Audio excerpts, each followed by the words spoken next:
Well, in the next 48 hours, UK Brexit Secretary David Davis has his sixth round of EU negotiations amidst mainstream media reporting that Theresa May's minority government could actually fall. But according to our next guest, Brussels negotiations could look set to leave half of Britain's population resentful. Professor Nicholas Gruen is the CEO of Lateral Economics and former economic advisor to the Australian government. His talk, Detoxing Democracy, Brexit and the Considered Will of the British People, is on at King's College London tonight. Thank you so much for coming on, Nicholas. Just before we go to your talk, did it surprise you that we heard in the past few days that 85% of UK MPs were unaware that new money is created every time a loan is extended by a bank? Yes, it's strange that people think that money is basically, you know, this sort of stuff that circulates. That's 3% of the money supply, and the rest of it is provided by banks. Paper money is 3% of the whole... Paper money is 3% of the money supply, and the rest of it is created by banks.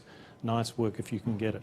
But 85% of our elected lawmakers don't even understand where money comes from. Your central bank, the Bank of England, published a paper saying that banks create most of the money, 97% of the money that you use, in, I think, 2014. But not many people have got the memo, I'm afraid. But these are the people having to grapple with the issues surrounding the Western economic crisis. Indeed, indeed. So this is decision-making at 1,000 miles an hour before people have time to really think about the decisions they're making, and that's how we're making more and more decisions.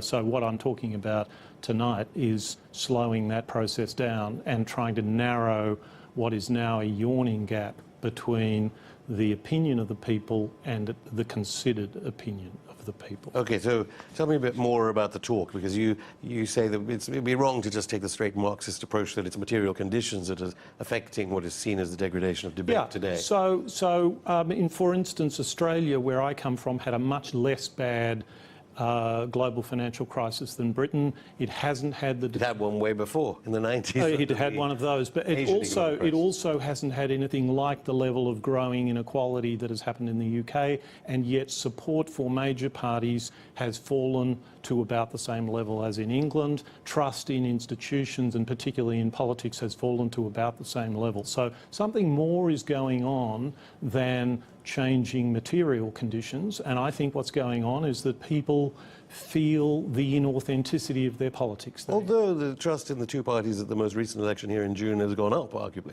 That's because people felt that they were actually fighting for something, but they still feel themselves as... They understand how politics has morphed into brand management rather than a fight for ideas. They understand that every party, when it goes into opposition, simply says the same kinds of things against the government when it's trying to tighten the budget and so on, and that if roles were reversed, they would be saying the opposite of what they are saying. That's now so part of politics in Australia and Britain that people feel that it's tremendous inauthenticity. OK, Jeremy Corbyn arguably an outlier, but you have a proposed solution here based on Athens. I do. So remember that... Not Athens after the crash. No, not modern Athens, but ancient Athens. So here's a proposition for you. We think of democracy as elections. We think of those two things as the same.